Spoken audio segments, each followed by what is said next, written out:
Hello friends, welcome back to our channel. ఈరోజు వీడియోలో పక్కా కొలతలతో టమాటో నిల్వ పచ్చడిని ఎక్కువ రోజులు నిల్వ ఉండేలా ఎలా పట్టాలో వీడియోని షేర్ చేస్తానండి. బిగినర్స్ కూడా చక్కగా హెల్ప్ అవుతుందండి ఈ వీడియో. ఎండతో పని లేకుండా అప్పటికప్పుడు పట్టేసుకోవచ్చు. మరి వీడియోనైతే స్కిప్ చేయకుండా చివరి వరకు చూసేయండి. పచ్చడి కోసం ముందుగా 1/2 కేజీ పండు టమాటోలు తీసుకోండి. ఈ టమాటోలు మెత్తగా ఉండకుండా గట్టిగా ఉన్నవి తీసుకుంటే పచ్చడి ఎక్కువ రోజులు నిల్వ ఉంటుందండి. ఇప్పుడు ఈ టమాటోల్ని ముందు నీళ్ళలో బాగా శుభ్రంగా కడిగిన తర్వాత తడేమీ లేకుండా ఏదైనా పొడి క్లాత్తో తుడుచుకొని బాగా ఆరిన తర్వాత ఇలా ముక్కలుగా కట్ చేసుకోండి. కింద గ్రీన్ పార్ట్ని తీసేసుకొని ఇలా టమాటోకి 8 ముక్కలుగా కట్ చేసుకొని అన్నీ కూడా ముక్కల్ని గిన్నెలో తీసుకున్నానండి. ఈ టమాటా ముక్కలకి సరిపడా చింతపండునైతే తీసుకోవాలండి. ఇక్కడ 50 గ్రాముల వరకు చింతపండు తీసుకున్నాను.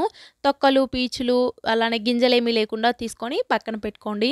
ఇప్పుడు స్టవ్ పైన ప్యాన్ పెట్టుకొని కట్ చేసుకున్న ఈ టమాటో ముక్కలు వేసుకొని ఇందులోకి 1/2 కప్పు వరకు ఆయిల్ వేసుకోండి. ఆ తర్వాత 50 గ్రాముల చింతపండు కూడా వేసుకొని ఉడికించుకోండి. ఇలా మధ్యలో ఉడుకుతున్నప్పుడు ఒకసారి గరిటెతో కలుపుకోవాలండి. టమాటో ముక్కల్లో నుంచి బాగా నీరంతా దగ్గరగా ఎగిరిపోయే వరకు ఉడికించుకోవాలండి. లాస్ట్లో ఇలా దగ్గరగా అయ్యేటప్పుడు టమాటో ముక్కల్ని ఇలా గరిటెతో బాగా నొక్కుకోండి. సో ఇలా దగ్గరగా అయితే సరిపోయిద్ది. ఇప్పుడు ఈ టమాటో ముక్కల్ని పక్కన పెట్టుకొని చల్లారే వరకు పూర్తిగా చల్లారబెట్టుకోండి.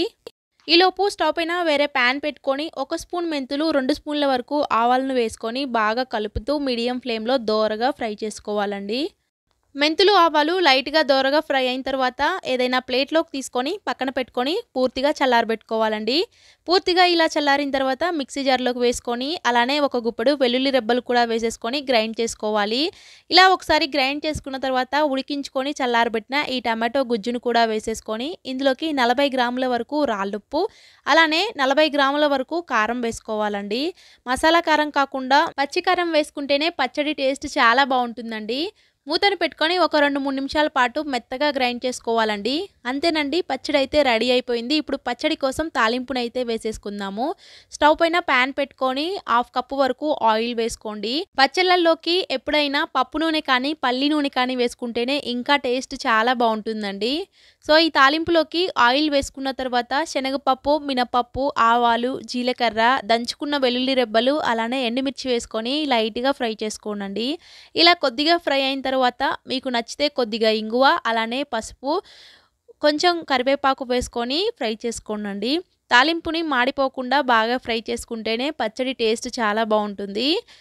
సో ఇలా ఫ్రై అయిన తర్వాత ఇందులోకి ముందుగా గ్రైండ్ చేసుకున్న పచ్చడిని వేసుకొని బాగా కలుపుకొని ఒక 10 నిమిషాల పాటు సన్నమంట మీద ఉడికించుకోవాలండి. ఒక 10 నిమిషాల పాటు సన్నమంట మీద ఉడికిస్తేనే పచ్చడి కమ్మగా ఉంటుంది, అలానే ఎక్కువ రోజులు నిల్వ ఉంటుందండి. ఇంతేనండి, టమాటా పచ్చడి అయితే చాలా టేస్టీగా ఈజీగా పట్టేస్తారు.